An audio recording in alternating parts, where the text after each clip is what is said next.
এদিন কেন্দ্রীয় বাজেটে নির্মলা সীতারামন বলেছেন যে ক্রিয়েটার ল্যাব তৈরি করা হবে, কন্টেন্ট ক্রিয়েটার ল্যাব তৈরি হবে। এই ঘোষণার পর থেকে উৎসাহ তৈরি হয়েছে, জল্পনা তৈরি হয়েছে যে আসলে এই ল্যাবগুলোতে এক্স্যাক্টলি হবেটা কি, সেই নিয়ে যখন উৎসাহ তৈরি হয়েছে তার জন্য এই ভিডিও বানানো।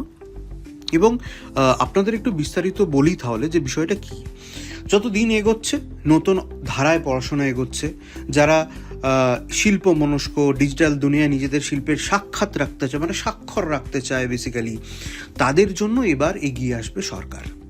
রবিবার বাজেটে ঠিক এক্স্যাক্টলি এই কথাটাই জানিয়েছেন অর্থমন্ত্রী নির্মলা সীতারামন। কেন্দ্রীয় বাজেটে সরকার সৃজনশীল শিল্পকে উৎসাহিত করার জন্য এই পদক্ষেপ নিয়েছে।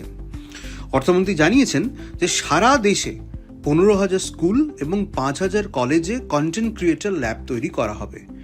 এতে তরুণরা একেবারে স্কুল কলেজে ডিজিটাল দুনিয়ায় সৃজনশীল কাজ কিভাবে তৈরি করতে হয় বা কিভাবে করতে হয় সেটা প্রশিক্ষণ দেবে। বাজেট বক্তৃতায় অর্থমন্ত্রী জানিয়েছেন যে ভারতের animation, visual effects, gaming, comics অর্থাৎ এভিজিসি ক্ষেত্র সম্প্রসারিত হচ্ছে। সরকার মনে করছে 2030 সালের মধ্যে এই ক্ষেত্রে প্রায় 2 মিলিয়ন পেশাদারের প্রয়োজন হবে। মুম্বাইয়ের বিখ্যাত ইন্ডিয়ান ইনস্টিটিউট অফ ক্রিয়েটিভ টেকনোলজিসের সহায়তায় স্কুল এবং কলেজগুলিতে এভিজিসি কন্টেন্ট ক্রিয়েটার ল্যাব তৈরি হবে। এবার প্রশ্ন হচ্ছে যে এই ল্যাবগুলিতে এক্স্যাক্টলি কি হবে।